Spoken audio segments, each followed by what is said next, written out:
IVM। भाई हम हिंदुस्तानियों को बतियाना बड़ा पसंद है। बंगाली में अड्डा, उड़िया में खोट्टी, कन्नड़ा में हरटे और हिंदी में पुलियाबाजी। इस कला के लिए हमारी हर भाषा में एक शब्द है। तो प्रणय और मैं तो अक्सर मिलकर पुलियाबाजी करते ही रहते हैं। हमने सोचा कि आपको भी इसमें शामिल कर लिया जाए। तो आइए प्रणय और सौरभ के साथ करते हैं पुलियाबाजी। ये प्रणय क्या हाल है? बस बढ़िया सौरभ। बजट देखा कि नहीं आपने? हाँ, बजट देखा मैंने, बजट देखा। मैं सोच रहा था बजट पे आज डिस्कशन किया जाए, लेकिन बजट पे तो बहुत सारी टिप्पणियां लोग इधर उधर पढ़ ही रहे होंगे। मैंने सोचा मैं तुमसे अलग बजट पे चर्चा करूंगा। ये अब तुम बताओ यार, अगर तुमको बजट बनाना होता तो तुम क्या करते बजट में? हाँ, पहले वो उस सवाल के बारे में सोचने से पहले थोड़ा हम जान लेते हैं कि ये बजट भला क्या है, कितनी बड़ी होता है, कितना बड़ा होता है बजट, कितना पैसा उसमें होता है ना? हाँ हाँ, बिल्कुल। तो पहले समझ में आए और थोड़ा उसका बजट का कॉन्टेक्स्ट भी। बजट तो ये बजट बेसिकली है कि सरकार के पास कितना पैसा आता है और वो कितना खर्च करती है, लेकिन उसका कुछ रिलेशन ओवरऑल हम हिंदुस्तान में कितने लोग हैं, हमारी इकोनॉमी कितनी बड़ी है, क्योंकि सब रिलेटिव नंबर्स ही है ना। हाँ ठीक है, पहले वो डिस्कस करते हैं, है ना? हाँ। तो एक कंपैरिजन ये करते हैं कि 2001 में कितने लोग थे भारत में और अभी कितने लोग हैं और हमारी अर्थव्यवस्था कितनी बड़ी है ना? ठीक। तो 2001 में तकरीबन भारत की आबादी थी 100 करोड़ और सब जो भी हमारी अर्थव्यवस्था में हो रहा है वो सब मिला के जो जिसे जीडीपी कहते हैं वो था 22 लाख करोड़। ठीक, सकल घरेलू उत्पाद जिसको बोलते हैं। हाँ, सरल घरेलू उत्पाद। हाँ। आज की डेट में हमारी आबादी हो गई है 124 करोड़ और जीडीपी 22 लाख करोड़ से बढ़ के 10 गुना हो गया। अरे वाह, ठीक है। तो लगभग कुछ 190 लाख करोड़ के करीब, पर हाँ रफली बोल सकते हैं 10 गुना तो हो ही गया। हाँ, 10 गुना हो गया। और इसमें से अगर आप महंगाई वगैरह घटा दे तो भी 3.5 गुना हो गया है। ठीक ठीक। तो ये तो ओके, तो ये तो काफी अच्छी चीज है। मतलब हमारी पॉपुलेशन कुछ 1.25 गुना बढ़ी है और महंगाई लगा के भी बोले तो अर्थव्यवस्था कुछ 3.5 गुना हो गई है।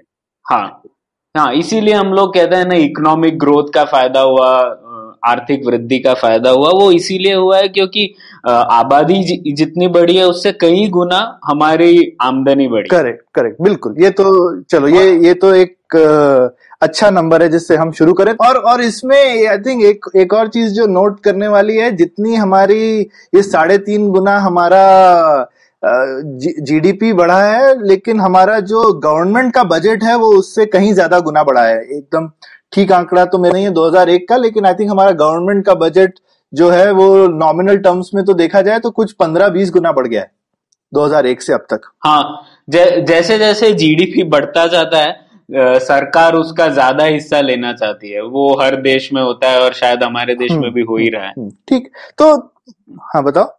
हाँ, हम लोग सोच रहे थे ये 1 लाख करोड़ बहुत बड़ा नंबर हो गया ना, तो इसके ऊपर थोड़ा ध्यान देते हैं। 1 लाख करोड़ हाँ, होता क्योंकि क्या है? अभी हम ऐसे बोलने में ठीक है भाई, 22 लाख करोड़ और 200 लाख करोड़, तो ये लाख करोड़ एक तो आदमी जो है वो घूम जाता है कि पता नहीं ये लाख करोड़ क्या भला है। चलो एक कंपैरिजन में ये तो समझ में आया कि चलो एक नंबर से हम दूसरे नंबर में पहुंचे तो कितना बड़ा हुआ, पर लाख करोड़ में होता क्या है?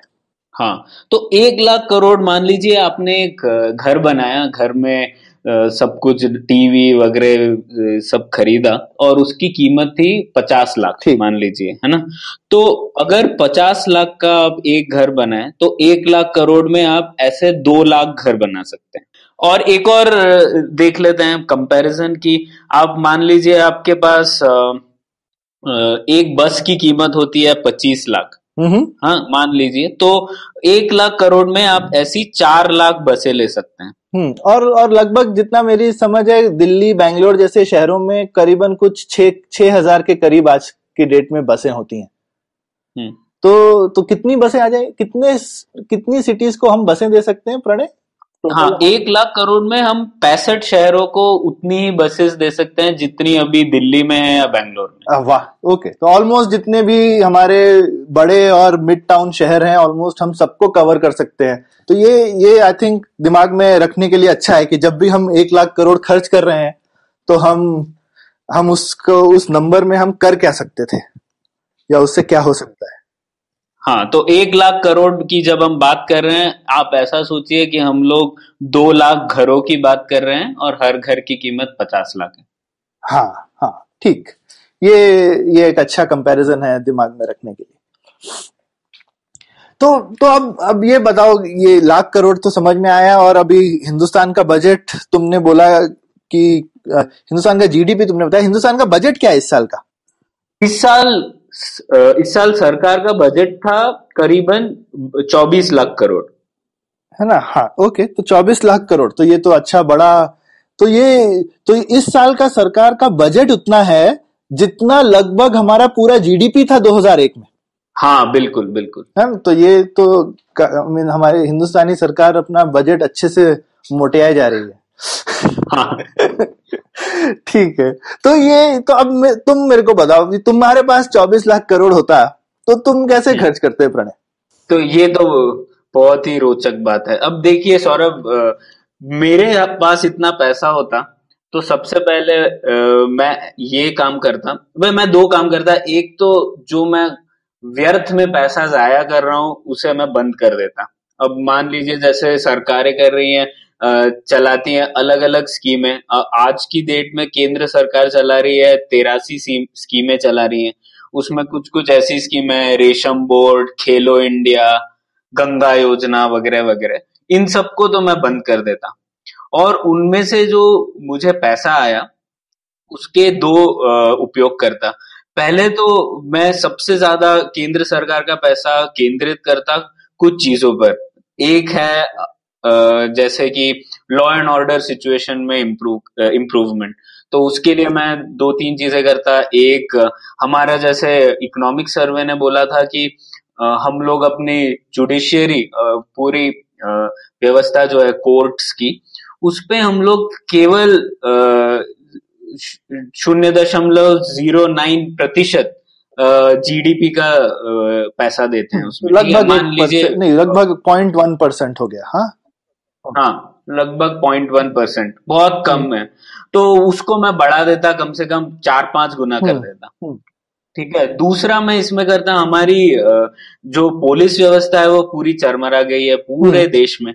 तो उसके लिए मैं ऐसा कुछ करता कि पूरे क्राइम रिकॉर्ड्स जो हैं वो पूरे सब पुलिस डिपार्टमेंट एक दूसरे के साथ अलग अलग राज्यों में एक दूसरे के साथ शेयर कर सके, ऐसा हम्म कुछ करता। हम्म हम्म ठीक है। तो ये मैं एक लॉ एंड ऑर्डर पे करता। दूसरा, मैं तीन और चीजों पे पैसा खर्च करता। एक वो है हमारा एक्सटर्नल अफेयर्स, मतलब दूसरे देशों के साथ व्यवहार। उसमें आप मिला सकते हैं हमारी एक्सटर्नल अफेयर्स मिनिस्ट्री और हमारी हम्म। Defence ministry. इनका, ये दोनों जो डिपार्टमेंट है इन पे पूरा कंट्रोल रहता है केंद्र सरकार का। तो इस पे मैं पैसा बढ़ा देता। तो अभी तो अभी प्रणय, हमारा एक्सटर्नल अफेयर्स में कितना पैसा खर्च होता होगा? जो हमारी एमईए मिनिस्ट्री है वो कितना पैसा खर्च करती है? वो बहुत कम, मतलब मान लीजिए जितना हम लोग जुडिशियरी पे खर्च कर रहे हैं, मतलब 0.1%, हम्म उससे भी कम। तो और उसमें मैंने बहुत अच्छा आंकड़ा पढ़ा, हमारे पूरा एमईए का बजट का 17% सिर्फ भूटान पे खर्च करते हैं। हाँ, तो तो मतलब हम, भारत जो है आज की डेट में दुनिया में एक अहम रोल अदा करना चाहता है। तो उस अहम रोल में अगर हम जो है 17% अपना पैसा सिर्फ भूटान पे खर्च करेंगे तो बाकी दुनिया में हम क्या करेंगे? गिल्ली डंडा खेलेंगे। बिल्कुल बिल्कुल। तो और उन दूसरा चीजों पर दूसरा जो हमें मैंने खर्च एक, करना चाहिए। हाँ, वहां हम कर नहीं रहे। दूसरा मैंने जो एक बहुत ही, मैं बोलूंगा, खराब स्टैटिस्टिक सुना है कि हिंदुस्तान में सिंगापुर से भी कम डिप्लोमेट है। सिंगापुर ऐसा पिटका सा देश है हमारे बगल में। हाँ, और बिल्कुल। हिंदुस्तान में जो टोटल नंबर ऑफ डिप्लोमेट्स हैं हमारे पूरे देश में, तो मतलब हम सिर्फ एक ही चीज देखकर पिछले 1 डेढ़ साल में खुश होते रहते हैं कि हमारे प्रधानमंत्री जा जाके सिर्फ हमको हर जगह कुछ करना है तो उसके लिए प्रधानमंत्री को भेजते हैं और बोलते हैं थोड़ी जफ्फियां पाके आ जाइए। हाँ। हाँ, और वो जो प्रोजेक्ट स्टार्ट करते हैं उन्हें बाद में कौन कौन करेगा उन पर, उसके लिए तो आपको डिप्लोमेट चाहिए ही ना, और वो तो है ही नहीं हमारे पास। हाँ, तो ये चीज मैंने और कुछ और लोगों से भी सुना है, बाहर के देश के डिप्लोमेट आते हैं वो बोलते हैं कि आपके प्रधानमंत्री आके अच्छी अनाउंस तो करते हैं लेकिन उसकी फिर फॉलो अप करने के लिए कोई टीम ही नहीं है पीछे। हाँ, ठीक ठीक। बिल्कुल। तो ये तो चीज ये इन चीजों पे हमको बहुत ज्यादा पैसा खर्च करने की फिलहाल जरूरत है जहां हम नहीं कर रहे हैं। हाँ, और दूसरी और कुछ चीजें हैं, जैसे स्वास्थ्य है और शिक्षा है। ये दो ऐसी चीजें हैं।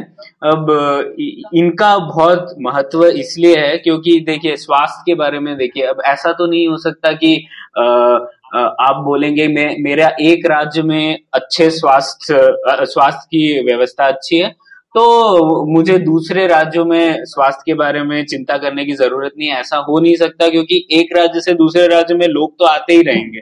तो अगर एक जगह में स्थिति खराब होगी तो पूरे देश में स्थिति खराब होगी, बिल्कुल, है ना? अगर तो जैसे मान इसीलिए लीजिए हाँ केंद्र डेंगू का एपिडेमिक एक शहर में पड़ गया तो वो पूरे देश में वहां से फैल सकता है, क्योंकि आजकल लोगों का मूवमेंट ही इतना है एक जगह से दूसरी जगह बिल्कुल। पर। तो ये तो हाँ, हाँ, ये तो हम बिल्कुल अफोर्ड नहीं कर सकते। और मैं किसी को आई मीन हम हेल्थ जो है वो नंबर वन रीजन है जिसकी वजह से लोग जो हैं वो गरीबी की रेखा के नीचे चले जाते हैं, क्योंकि एक बड़ा हानिकारक से का जो इवेंट आ जाए किसी की लाइफ में तो उससे पूरे का पूरा घर बर्बाद हो जाता है, खासकर किसी भी गरीब परिवार के लिए तो ये एकदम डेवेस्टेटिंग चीज है।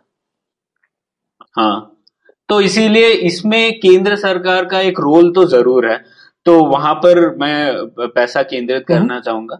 और चौथी चीज होगी हम्म शिक्षा। तो शिक्षा में भी, शिक्षा का महत्व यह है कि अगर मैं शिक्षा करता हूं तो सिर्फ मुझे ही फायदा नहीं होता है, समाज को भी होता है। ज्यादा शिक्षित समाज एक बेहतर समाज होता है, ऐसा माना जाता है। तो इसी के लिए इसमें थोड़ा इन्वेस्टमेंट करना भी लाभदायक होता है। तो इसी के लिए केंद्र सरकार इसमें अगर निवेश करे तो पूरे समाज को फायदा होगा।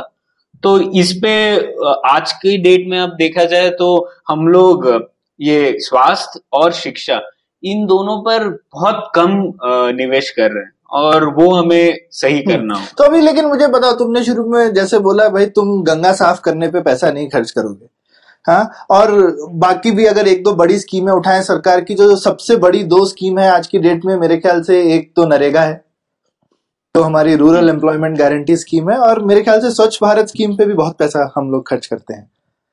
दोनों दोनों कुछ, नरेगा तो कुछ मेरे ख्याल से 50,000 करोड़ की स्कीम है। हाँ, बिल्कुल। नरेगा तो 50,000 करोड़ है, मतलब उसमें 1 लाख घर खरीद सकते हाँ हैं आप, बिल्कुल। 50 लाख। तो वो और स्वच्छ भारत भी कोई बहुत ज्यादा कम नहीं है उससे, कहीं आसपास ही में है वहां के। नहीं, स्वच्छ भारत उससे कम है, 5,000 करोड़ के ओके, तो तकरीबन। 10 गुना कम है उससे। तो ये मुझे बताओ कि हम्म, ये स्वच्छ भारत जो है या नरेगा जो है या इवन गंगा जैसे साफ करनी, अब गंगा जो है कई राज्य थ्रू जाती है, तो वो कोई एक ही राज्य तो हम्म, उसको देख नहीं सकता है। तो केंद्र सरकार का कुछ रोल हम्म। तो है इसमें, लेकिन तुम कह रहे हो उसमें पैसा खर्च नहीं करोगे, तो क्या करोगे? हाँ, तो सबसे पहली बात सौरभ, मैं ये नहीं कह रहा हूं कि केंद्र सरकार इस पर हम्म काम ही ना करे, हम्म ठीक है। तो मैंने ये बोला कि केंद्र सरकार अपने कामों को केंद्रित रखे इन 4-5 हम्म क्षेत्रों में। हम्म बाकी सारा पैसा वो राज्यों और म्युनिसिपैलिटी पंचायतों को दे दे, जिससे कि वो एक अपनी उन्हें क्या करना है वो खुद डिसाइड कर सके, ठीक है। उसके बाद अब केंद्र सरकार का रोल ये होगा कि वो कुछ मापदंड हम्म तय करें, हम्म कि और एक मापदंड का न्यूनतम स्तर तय करे कि देखिए, ये गंदगी नहीं हो सकती, और अगर ये गंदगी हुई तो मैं आपको डंडा मारूंगा, आपको जो पैसे मिल रहे हैं वो और भी कम कर दूंगा। इस टाइप का कुछ कर सकती है केंद्र सरकार।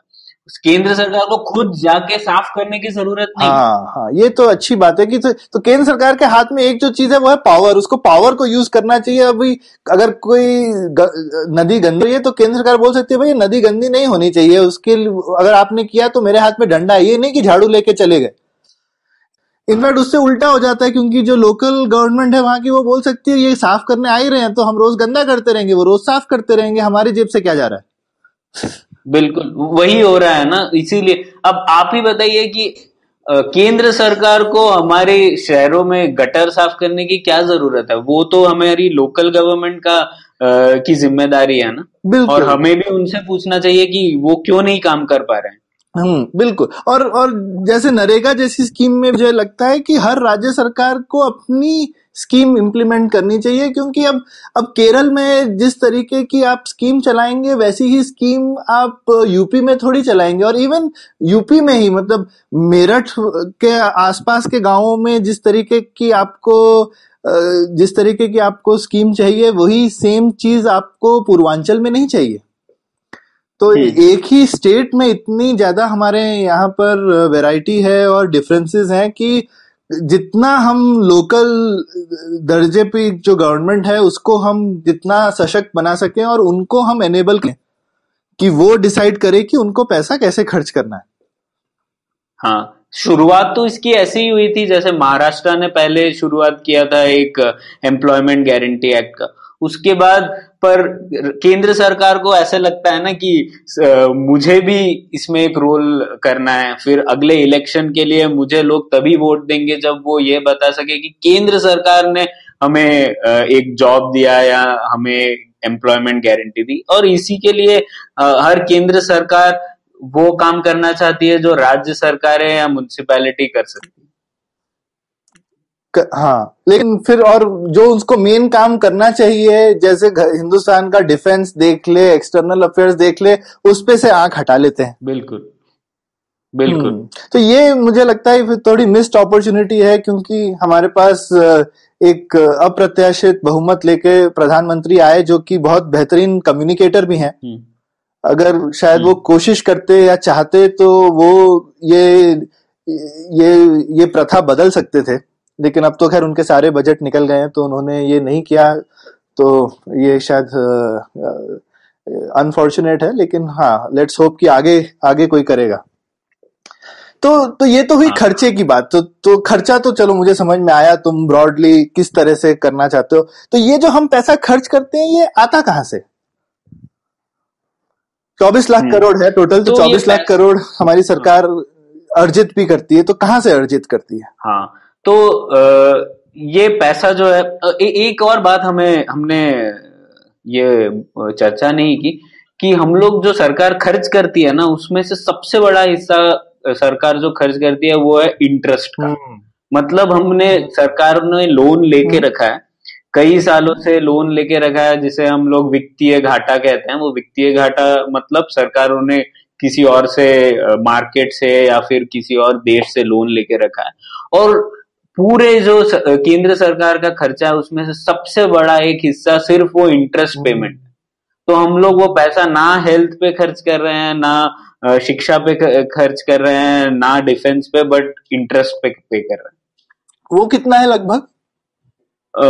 वो लगभग है 25%। हाँ, लगभग 6 लाख करोड़। तो 6 लाख करोड़, बाप रे, मतलब पांच नरेगा जैसी स्कीम चला लें उसमें। हाँ, जितना हम इंटरेस्ट हम पे कर रहे हैं। तो यानी एक तुम बड़ा जो हिस्सा शायद हम जो करें, अगर तुम्हारे हाथ में बजट होता तो तुम वो लोन चुकाते, रादर देन सिर्फ उसका इंटरेस्ट चुकाने की जगह थोड़े थोड़े लोन क्लियर करना शुरू करते। हाँ, ताकि हम जो है हमारा फ्यूचर इंटरेस्ट आउटगो कम हो जाता। ठीक, ओके। तो ये तो खर्चे, या तो खर्चा का तो ये, और ये थोड़ा सा लिंक्ड भी है कि हम पैसा आता कहाँ से।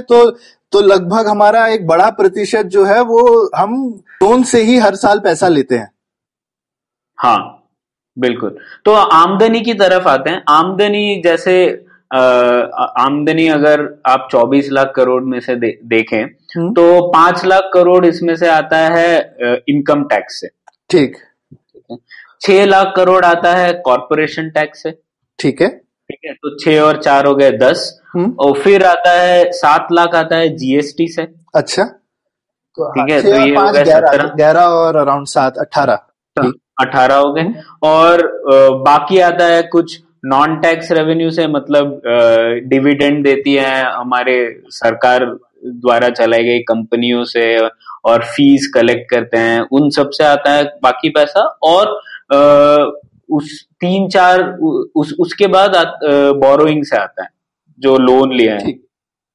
और इसमें से लेकिन जो हम जो टैक्स कलेक्ट करती है यूनियन गवर्नमेंट, उसका एक बड़ा हिस्सा सीधा सीधा स्टेट गवर्नमेंट के पास चला जाता है। हाँ, तो वो हमारे बजट का पार्ट नहीं है। तो एक मैं ये भी थोड़ा बात क्लियर करना, हाँ, तो एक मैं ये भी बात क्लियर करना चाहता था कि पूरे हिंदुस्तान का अगर ऐसा बजट देखें हम, तो ये करीबन जो 24 लाख के करीब केंद्र सरकार खर्च करती है, लगभग इतना ही राज्य सरकारें भी खर्च करती होंगी। बिल्कुल, उससे थोड़ा ज्यादा ही करती हैं, पर आप मान सकते हैं 50% लगभग। ठीक है। तो ये और जो हम जितने ये सब टैक्सेस वगैरह हैं, ये जो है डिवाइड हो जाते हैं केंद्र और राज्य सरकारों के बीच में। और केंद्र सरकार का बजट जो हम डिस्कस कर रहे हैं, वो उसके हिस्से का बजट है। अब इस बजट में से भी कुछ कुछ पैसा तो राज्य सरकारों के पास फिर से जाएगा, लेकिन बाकी पैसा सीधा सीधा चला जाता है बिना किसी शर्त के। हाँ, क्योंकि ये वित्त आयोग जो है वो इस बात का डिसीजन लेती है कि कितना पैसा सरकारों को, राज्य सरकार को मिले और कितना पैसा केंद्र सरकार को मिले। और एक बार अगर केंद्र सरकार ने उनके रिकमेंडेशन मंजूर कर दिए, उसके बाद ये पैसा सीधा दे दिया जाता है राज्य सरकारों को। केंद्र सरकार के बजट में आता ही नहीं है ये पैसा। ठीक। तो इसमें हमको, तो अब इसमें जरा ये थोड़ा सा और मैं समझना चाहता हूँ। तो ये जो ये टैक्स हैं, तो इसमें सबसे पहले तो अभी ये टैक्स में मेरे पास में कुछ सुझाव है भाई। ये जो टैक्स के बारे में मैं बहुत टची रहता हूँ। मैं बीच में ये नंबर देख रहा था कि हिंदुस्तान में काफी लोग बोलते रहते हैं भाई इनकम टैक्स बहुत ज्यादा है, इस बार भी स्टैंडर्ड डिडक्शन कम नहीं किया। इस बजट में जैसे अरुण जेटली ने लॉन्ग टर्म कैपिटल गेन्स पे भी 10% टैक्स लगा दिया है, उसको लेके बहुत हल्ला मच रहा था। तो सबसे पहले तो मेरा एक बहुत बड़ा जो ग्रीवेंस है टैक्स सिस्टम के खिलाफ, कि हमारे पास टैक्स में बहुत ज्यादा स्लैब, एग्जम्पशन, बहुत ही कॉम्प्लिकेटेड टैक्स स्ट्रक्चर है। और उसके बाद जो टैक्सेशन है भी वो थोड़ा उल्टा है। अब मतलब 10 लाख रुपए अगर आज की डेट में की सैलरी है साल की, जो कि एक अच्छी सैलरी है, 10 लाख रुपए की सैलरी पर आप कुल मिला के 1,15,000 रुपए का टैक्स देते हैं। लेकिन सौरभ, हम लोग 10 लाख वाले लोग तो 30% वाले स्लैब में आ गए ना। ऐसा नहीं होता है। तो आप 10 लाख तक जो है, पहले आपके पास स्टैंडर्ड डिडक्शन होता है, फिर एक स्लैब आता है जिसमें आप सिर्फ 10% टैक्स देते हैं, फिर एक स्लैब आता है जिसमें आप 20% टैक्स देते हैं, फिर उसके बाद आप 30% वाले स्लैब में जाते हैं। तो अब इसको हम पूरे को कैलकुलेट करते हैं, तो 10 लाख पे जो नेट टैक्स आता है वो 1,15% ही 1,15,000 ही आता है। और ऊपर से एग्जेम्पशन भी तो होते हैं अलग अलग। उसके ऊपर से आप एग्जम्पशन अलग ले सकते हैं। अगर आप मान लीजिए कुछ हाउसिंग डिपॉजिट, आपने कोई हाउसिंग लोन ले रखा है, या अगर आपने कुछ बिल्स वगैरह हैं जो कि एग्जम्पशन में है, आपका लीव ट्रैवल अलाउंस वगैरह है, वो और कम हो जाएगा उसके बाद, अगर आप वो सब भी जोड़ लें तो। पर मैं तो कहता हूं कोई सारे एग्जम्पशन हटाओ तो भी आप सिर्फ कुल मिला के 11% टैक्स देना पड़ता है इफेक्टिव रेट। तुमको लगता है ये 11% ठीक नंबर है?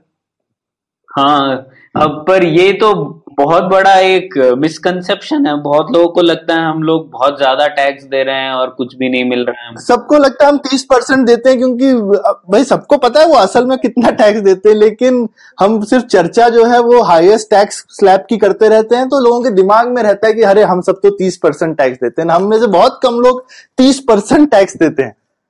ठीक है। तो अब और उल्टा आप ये देखिए कि अब ये डायरेक्ट टैक्स तो 11% आता है हमारे ऊपर। उसके बाद जो जीएसटी है, तो काफी लोगों को ये भी रहता है कि भाई हिंदुस्तान में बहुत कम लोग टैक्स देते हैं। भाई लेकिन भाई जीएसटी सब लोग देते हैं। और जीएसटी तो मतलब ठीक है 5% से चालू होता है, लेकिन 5%, 12% और काफी सारी चीजों पे 18 और 28% भी है। और वो पूरे अमाउंट पे होता है, उसमें कोई स्टैंडर्ड डिडक्शन नहीं है, कुछ नहीं है। हिंदुस्तान में हर व्यक्ति जो माचिस यूज कर रहा है वो टैक्स पे कर रहा है। तो अगर आप पत्थर से घिस के आग नहीं लगा रहे हैं तो आप टैक्स तो दे रहे हैं। तो मुझे तो नहीं लगता कि आजकल हिंदुस्तान में कोई आदिवासी भी है जो पत्थर घिस के आग लगाता है। सब लोगों के पास, शायद अंडमान में जो एक ट्राइब बची है वो करती होगी। उसके अलावा हर कोई जो माचिस एक यूज कर रहा है वो कहीं ना कहीं टैक्स पे कर रहा है इंडिया का। तो ये तो बिल्कुल मुझे लगता है उल्टा होना चाहिए। कम से कम इफेक्टिव टैक्स रेट, मैं तो बोला कि ठीक है 30% 20% हमारे पास कहने को है, पर हमको इफेक्टिव टैक्स एटलीस्ट 18% करना चाहिए हमारे देश में। और सारे एग्जाम्पशन और सारे स्लैब हटा देने चाहिए। सबसे ले लो ना 18% एक स्टैंडर्ड डिडक्शन लगा के, 2.5 लाख रुपए तक कोई टैक्स मत लो, उसके ऊपर 18% ले लो, सब एग्जाम्पशन हटा दो, सब लोग खुश हो जाएंगे। 18% सुनने में भी सबको अच्छा लगेगा और वाकई में आपके जितना सारा एडमिनिस्ट्रेशन और ये सब भी खत्म हो जाएगा। भारत सरकार जो है वो जितना ये टैक्स कलेक्ट कर रही है उसका बहुत बड़ा परसेंटेज सिर्फ टैक्स कलेक्ट करने के लिए खर्च करती है। हाँ, मतलब इनकम टैक्स डिपार्टमेंट, उसको उसमें लोगों को रखना, वो सब। हाँ, और उसके अलावा इतना सारा लिटिगेशन।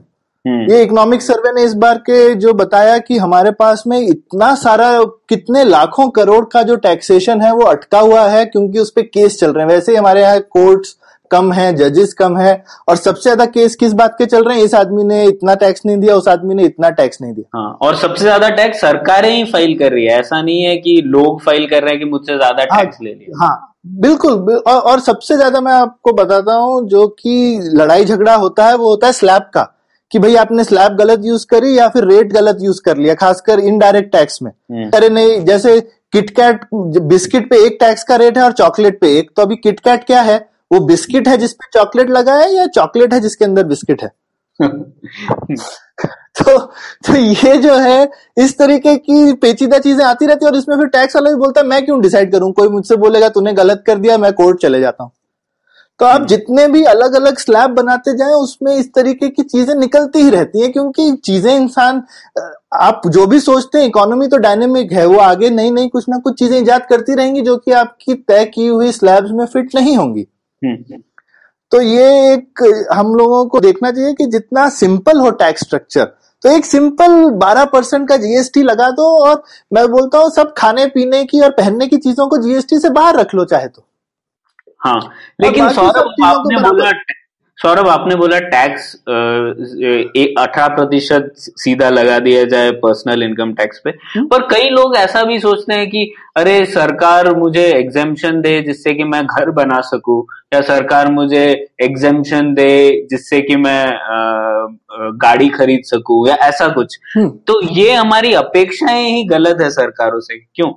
हाँ, क्योंकि बिल्कुल मैं कहता हूँ जब सरकार ओवरऑल टैक्स कम ही ले रही है, उसके बाद जो आपका पास पैसा बच रहा है आप डिसाइड कर लो ना आपको क्या चाहिए। आज आपको घर चाहिए, कल आप ही को गाड़ी चाहिए होगी, कल आपको बच्चों को कॉलेज भेजना होगा, या फिर कल आपके घर में कोई हो सकता है आपको कुछ हेल्थ के ऊपर खर्च करना पड़े, या कल आप कोई शादी करवा रहे हो। तो हमारी जरूरतें चेंज होती रहती हैं, उसके हिसाब से हम क्या सरकार को जाकर के गुहार लगाते रहेंगे आज मुझे माई बाप इसके लिए पैसा दे दो, आज उसके लिए पैसा दे दो। तो हमको कोशिश करनी चाहिए कि ज्यादा पैसा हमारे पास ही रह जाए। हमें चाणक्य ने इतना पहले अर्थशास्त्र में लिखा था कि टैक्स जो है सरकार को मधुमक्खी की तरह लेना चाहिए। जैसे मधुमक्खी फूल से शहद लेती है और फूल को बिल्कुल नुकसान नहीं पहुंचाती और चुपचाप से ले लेती है, तो उसी तरह से सरकार को टैक्स लेना चाहिए कि वो टैक्स ले ले सबसे कम परेशानी पहुंचा के लोगों को, और आसानी से और चुपचाप से। हाँ, तो ये ठीक है। तो आपको अगर सरल बनाना होता टैक्स स्ट्रक्चर को, तो आप इनकम टैक्स थोड़ा बढ़ा देते और फ्लैट कर देते 18% पर, और जीएसटी घटा देते। जीएसटी 12%, एकदम 12% पे, और एकदम फ्लैट, बिना किसी स्लैब्स के, बिना किसी चीजों के, और सारे सेस हटा देता क्योंकि सेस पे इनपुट क्रेडिट वगैरह नहीं मिलता है। इतने सिंपल टैक्सेशन होने से सरकार के खर्चे बहुत कम हो जाएंगे उसको टैक्स को मैनेज करने के लिए, और लोगों के भी खर्चे, मतलब वो अनप्रोडक्टिव खर्चे है ना। आपको इनकम आ रही है, फिर आप अपनी स्लैब घटाने के लिए दो मियाँ बीवी में कभी कभी इनकम बांटते हो कि भाई हम दोनों जो है ताकि लोअर स्लैब में पहुंच जाएं, या फिर कई फैमिलीज मैंने देखा है, बिजनेस फैमिलीज, वहां पे तो बच्चों बच्चों की सैलरीज चल रही होती हैं ताकि सब लोग जो है मिनिमम टैक्स के नीचे चले जाएं। तो ये सब हम क्या कर रहे हैं, उसका क्या फायदा है? अगर एक प्लेन 18% टैक्स होगा तो कोई ये सब नहीं करेगा, और सब लोग अपना टाइम जो है वो प्रोडक्टिवली अपनी इनकम बढ़ाने में लगाएंगे, ना कि सिर्फ टैक्स बचाने में लगाएंगे। हाँ, और सौरभ आपने सेस के बारे में बताया। अब सेस भी बड़ी मजेदार चीज है। अब देखिए, इस बार इस सरकार ने हेल्थ और एजुकेशन सेस नामक पर्सनल टैक्स और कॉरपोरेशन टैक्स पे 3% से बढ़ा के 4% कर दिया। अब सरकार ये कहना चाह रही है कि मैं हेल्थ और एजुकेशन पे खर्च बढ़ाना चाहता हूँ, और इसके लिए मैं आपसे और पैसे ऐड लूंगा। अब मेरा सवाल ये है कि हेल्थ और एजुकेशन तो आपकी प्राइमरी जिम्मेदारी है ना, तो अभी तक आप क्या कर रहे थे हमारे टैक्सेस? हाँ, और इसमें सेस लेके क्या होगा? जो पहला जो आप पैसा ले रहे थे वो तो खर्च कीजिए, आपका पहली जिम्मेदारी उस टैक्स को इस पे खर्च करने की थी। हाँ, वही तो, जो टैक्स आपने लिया है वो इन्हीं चीजों पे तो खर्च करना था। और ये सेस में लेकिन थोड़ी बदमाशी भी है प्रणय, मतलब सरकार जो है, सेस जो है वो सरकार को स्टेट गवर्नमेंट के साथ बांटना नहीं पड़ता। तो वो नाम उसको चाहे जो भी दे रहे हैं, वो यूनियन गवर्नमेंट इसलिए भी सेस लगाती है कभी कभी, ताकि वित्त आयोग के हिसाब से जो उसको 40% स्टेट गवर्नमेंट को देना पड़ता है, जब वो सेस लगाती है तो पूरा पैसा अपने पास रख लेती है। हाँ, तो ये ठीक है सौरभ, तो ये अब मैं समझ गया कि आप टैक्स को कैसे बदलना चाहेंगे, तो ये बहुत अच्छा था। अब हम लोग थोड़ी और चीजों पे आते हैं जो इस बार के बजट में हमने सुनी। तो ये जॉब्स की नौकरियां होनी चाहिए, और नौकरियां हमारे देश में ज्यादा नहीं है, ये बहुत सुनने में है। तो इसमें आप क्या करना चाहेंगे, और आज की डेट में सरकार क्या रही है इसके बारे में? मुझे लगता है ये नौकरियों के बारे में मुझे लगता है सरकार थोड़ा सा अपना दामन छुड़ा रही है, और मुझे लगता है सरकार को पता है, ऐसा नहीं है कि उनको मालूम नहीं है कि क्या चल रहा है। अगर आप देखें तो एक ही मंत्री थे जो पिछले कैबिनेट रिशफल में निकाले गए थे, वो थे रूडी जी, जो कि स्किल इंडिया प्रोग्राम चला रहे थे। तो सरकार को एक चीज तो समझ में आई है कि उन्होंने जो पिछले सालों में जो भी कदम उठाना चाहे हैं नौकरियां बनाने के लिए, और अच्छी नौकरियां बनाने के लिए, वो चल नहीं रहे हैं। तो अभी नौकरियों के नाम पे अभी प्रधानमंत्री ने मेरे विचार में काफी ये टॉपिक जो छेड़ा कि भाई पकोड़े बेचना भी तो एक काम है, और कितने लोग देखिए इकोनॉमी बहुत अच्छी चल रही है और शायद बहुत सारे लोग इस तरीके के काम कर रहे हैं, तो बहुत अच्छा ही चल रहा है। और मुझे लगता है उन्होंने थोड़ी ज्यादती करी है, और मुझे लगता है पकोड़े बेचने वालों के साथ भी ज्यादती करी है। तो पकोड़े बेचना तो कुछ गलत काम नहीं है प्रणय, मतलब ऑनेस्ट काम है, अच्छा काम है, कोई काम छोटा बड़ा नहीं होता है। अगर आप अच्छे पकोड़े बना सकते हैं तो बिल्कुल आप अच्छा पैसा, थोड़ा ठीक ठाक पैसा तो कमा ही सकते हैं अगर आप अच्छी जगह पहुंच जाएं। लेकिन पकोड़े बनाना एक शुरुआत है, कोई अंत तो नहीं है। अब हम लोग काफी, मेरे ख्याल से हमारे देश में खुशी की बात है कि कोई व्यक्ति कभी चाय बेचता था और वो आज भारत का प्रधानमंत्री बन गया है। तो हमारे देश में लोग एक तरीके का एग्जाम्पल है कि आप कोई भी काम करते हो उसके बाद आप आगे कुछ भी बन सकते हैं। लेकिन प्रधानमंत्री जो है वो कल चाय बेचते थे, वो कल चाय बेचना तो नहीं चाहते हैं ना। तो पकोड़े बेचना एक शुरुआत है, और हमारे देश में वो प्रधानमंत्री के स्तर पर उसको एज ए एस्पिरेशन तो नहीं दिखाना चाहिए। पकोड़े से लोगों को आगे जाना चाहिए ना। तो पकोड़े बेच के हम एक, हिंदुस्तान में एक काफी रिसर्च भी हुई है और इस बारे में हम लोगों को काफी ये मालूम भी है कि हिंदुस्तान में छोटी छोटी कंपनियां शुरू हो जाती हैं और वो उनको हम 10-15 साल तक देखते हैं तो वो वैसे ही छोटी रह जाती हैं। तो एक जो छोटी कंपनी होती है जिसको एक बोल सकते हैं कि आप सेल्फ एम्प्लॉयड होके खुद चला रहे हैं, या फिर आप खुद चला रहे हैं, आपने शायद 2 लोग अपने यहाँ काम पे रखे हुए हैं, और उसी कंपनी को आप 10-15 साल में देखें तो वो फिर भी वही 2 से 3 शायद एम्प्लॉय हो जाते हैं, या उतने ही रहते हैं, या काफी तो बंद हो जाती हैं। तो वो जो बाकी देश जब हम तुलना करें, वहां पे जो छोटी कंपनियां होती हैं वो 10-15 साल के अंतराल में 2-3 लोगों की कंपनी 10 लोग की बन जाती है, और इसी तरह से तो नए जॉब्स बनते हैं। हिंदुस्तान में ये नहीं हो रहा है। हिंदुस्तान में बहुत अच्छा हो अगर हम ये ट्रैक करें कि भाई कोई आदमी आज की डेट में अगर पकौड़े बेचना शुरू किया तो क्या वो 10 साल के बाद में अगर हम उसी व्यक्ति को देखें तो क्या उसने एक छोटा सा स्टॉल बना लिया है जहां पे उसके पास 4 एम्प्लॉय हैं? क्या वो अब जीएसटी भी देता है? क्या वो एक इनकम टैक्स भी देने लगा है? अगर उस तरीके का ग्रोथ नहीं हो रहा है तो फिर तो हम कुछ गलत कर रहे हैं ना। हमारा एस्पिरेशन होना चाहिए इस ग्रोथ को ट्रैक करने का, और बिजनेस तो हम बिजनेस को एज ए एंटिटी नहीं देख रहे हैं। सरकार जो है वो बस देख रही है कि भाई मेरा वोटर कौन है। बिजनेस तो वोटर नहीं होता है। तो जब तक कि मुझे लगता है कि हमारा वोटर जो है वो ये नहीं बोलेगा कि मुझे जॉब चाहिए, और वो जॉब का तो एक ही तरीका है, जब आप बिजनेसेस की हेल्प करेंगे और ऐसा क्लाइमेट बनाएंगे जिससे बिजनेसेस ग्रो करें, तभी जॉब्स जनरेट होंगे और फिर सरकार पे शायद प्रेशर पड़ेगा कि वो सोचे बिजनेसेस के बारे में। अभी तो मुझे लगता है इस बजट में सरकार ने बिल्कुल बिजनेसेस के बारे में नहीं सोचा है। अच्छा सौरभ, एक ये तो आपने बहुत अच्छी बात कही कि कैसे जॉब्स के बारे में सोचना चाहिए सरकार को। अब एक और क्षेत्र ऐसा है जिसमें हर सरकार बोलती है कि मैंने कुछ ना कुछ तो किया ही है, और वो है कृषि क्षेत्र।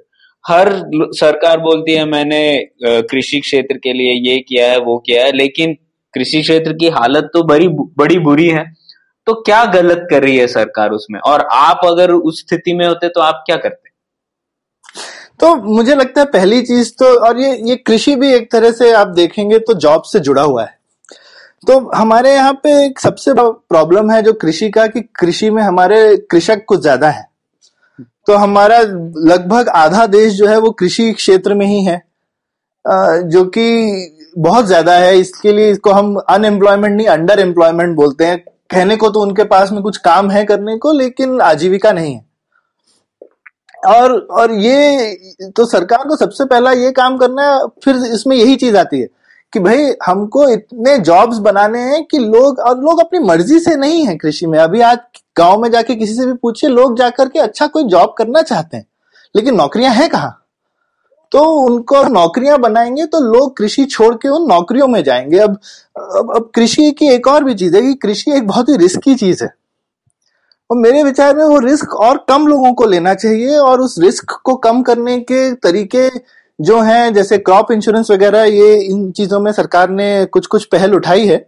लेकिन ओवरऑल रिस्क को कम करने का एक ही तरीका है कि सबसे पहले तो हिंदुस्तान के सबसे कमजोर वर्ग को सबसे ज्यादा रिस्क नहीं उठाना चाहिए।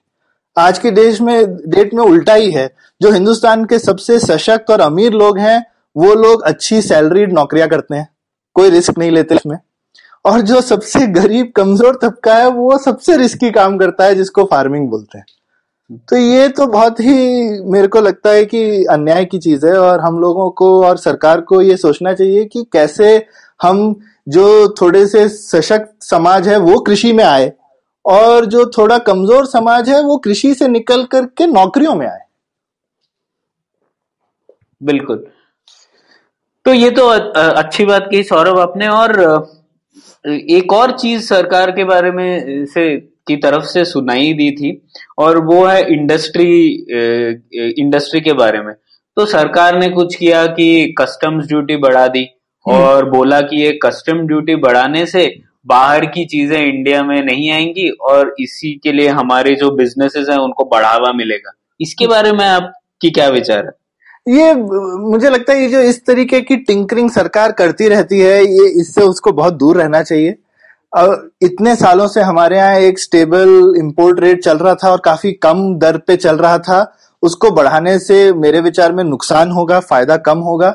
आप कभी कभी और आपको इस तरीके के अगर डिसीजन लेने हैं तो आप एक टारगेटेड इंडस्ट्री वगैरह में ले सकते हैं। और इसका एक अच्छा एग्जांपल हमारे यहाँ पे ऑटोमोटिव इंडस्ट्री है। हमने सेकंड हैंड कार का इंपोर्ट काफी महंगा करके रखा हुआ है, उसकी वजह से हमारी डोमेस्टिक कार इंडस्ट्री बहुत अच्छा कर रही है। तो ये इस टाइप की छेड़खान कभी बहुत टारगेटेड और बहुत कुछ एक आध सेक्टर में हो तो चल जाती है, लेकिन आप खूब सारे सेक्टर्स में अचानक से 10 से बढ़ा करके 15% जो इंपोर्ट ड्यूटी कर दी है, उससे पहली बात तो भारत के कंज्यूमर्स को बहुत नुकसान होगा, क्योंकि जो चीजें आ रही हैं फाइनली लोग ही खरीदते हैं ना। अब लोगों को महंगे में खरीदनी पड़ेंगी। और दूसरा, हिंदुस्तान में बहुत कुछ जो हिंदुस्तान में जो लोग निर्यात भी करते हैं, काफी बार आप बस आयात करते हैं उसके बाद निर्यात करते हैं। सब कुछ तो हम मिट्टी से उठा करके पूरा का पूरा तो नहीं बनाते हैं। और दुनिया में कोई भी नहीं बनाता। अभी सब ग्लोबल सप्लाई चेन है। पता चलेगा, जैसे हम इलेक्ट्रिक कार्स की बात कर रहे हैं इंडिया में, तो अब हिंदुस्तान में हम बैटरी पैक बना सकते हैं, लेकिन सेल हिंदुस्तान में फिलहाल नहीं बनते हैं, क्योंकि अब वो जैसे लिथियम आयन सेल है, उनका लिथियम ही हिंदुस्तान में नहीं मिलता है। और फिर वो जो काफी बड़े बड़े केमिकल प्लांट्स हैं, वो ज्यादातर आज की डेट में चाइना और जापान में ही है, पूरी दुनिया में वहीं से सेल्स आते हैं। तो अब उन सेल्स को हिंदुस्तान में ला करके फिर आप लेकिन उनका बैटरी पैक और इलेक्ट्रॉनिक्स इंडिया में बना सकते हैं। लेकिन अगर जब आप उनके में इतना अब उस पे जीएसटी भी है 28% प्लस 15% का टैक्स है, ऊपर से सेस है, कुल मिला के कुछ 40-45% टैक्स हो जाने वाला है इन चीजों के ऊपर, जब आप सारे टैक्स जोड़ दें। तो फिर इस तरह से हम कैसे आगे की तरफ जाएंगे, और कैसे जो हिंदुस्तान की कंपनियां हैं वो नए नए प्रोडक्ट्स बनाएंगी जिसमें कि वो बाहर के प्रोडक्ट्स को लेकर के उस पे वैल्यू ऐड कर सके। बिल्कुल सौरभ, तो मजा आया, कुछ नए विचार सुनने आए, सिर्फ टिप्पणी नहीं थी। तो इसको मैं अंत करना चाहूंगा ये आपसे पूछ के कि अगर आप इस स्थिति में होते तो आप क्या करते हैं? बजट बनाने के लिए या एज अ नागरिक? बजट बनाने के लिए एक दो और कुछ चीजें आप करना चाहते हैं तो क्या करते हैं? इसके अलावा मुझे लगता है मतलब कुछ कुछ चीजें शायद इसमें बजट से रिलेटेड नहीं है। मुझे तो लगता है बजट शायद इतना बड़ा इवेंट ही नहीं होना चाहिए। जैसा हमने शुरू में डिस्कस किया, अगर यूनियन गवर्नमेंट थोड़ी चीजें करे और फिर उसके बाद सबको पता होगा, उसके बाद ये इतनी सारी लॉबिंग और इतना सारा हमारा जो अटेंशन है कि इस बार इस चीज को कम कर दिया, ये स्लैब कहां से कहां पहुंचा दी, जब स्लैब ही नहीं है, जब कुछ कुल मिला के 83 की जगह 10 चीजों पे पैसा खर्च हो रहा है, तो सब लोगों का मेरे हिसाब से फोकस और अपने आप सही जगह पे चला जाएगा और ये यूनियन बजट अपने आप में इतनी बड़ी चीज नहीं रह जाएगी। हाँ। और उसके बाद सरकार भी जो है वो खुद से मेरे हिसाब से लाल फीताशाही पे और ध्यान दे और इस चीज पे ध्यान दे कि हम अपने बिजनेसेस के पास कैसे ज्यादा पैसा छोड़ सकते हैं। जैसे हमने टैक्सेशन में स्लैब्स की बात करी, उसके अलावा सरकार आज की डेट में देखिए हर महीने किसी भी एक बिजनेस को कितने, मेरे ख्याल से 10 तो फाइलिंग करनी पड़ती है भाई। प्रोफेशनल टैक्स करो, टीडीएस भरो, जीएसटी का ये रिटर्न भरो, जीएसटी के तो 3 रिटर्न ही भरने पड़ते हैं हर महीने। तो मतलब किसी का भी दिमाग खराब हो जाए किसी छोटे बिजनेस का, और 10% उसका पैसा तो आप उसके पास आने से पहले ही रोक लेते हैं टीडीएस के नाम पे।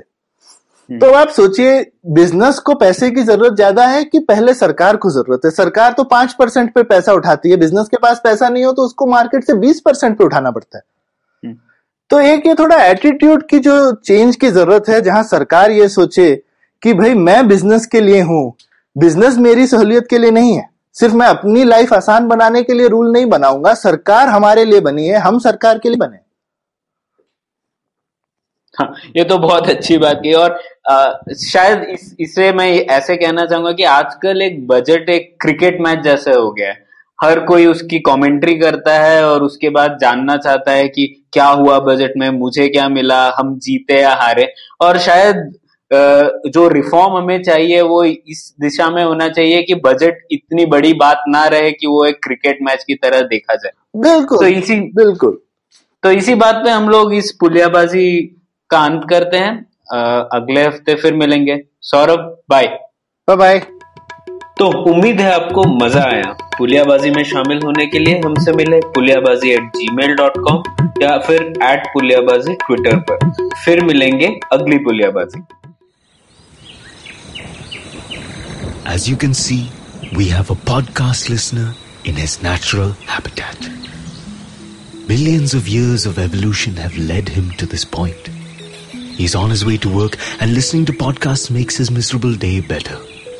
He will now head to work and use all his knowledge to communicate with other colleagues and possibly future mates. You can find more of his species on ivmpodcasts.com, your one-stop destination where you can check out all the coolest Indian podcasts. Happy listening.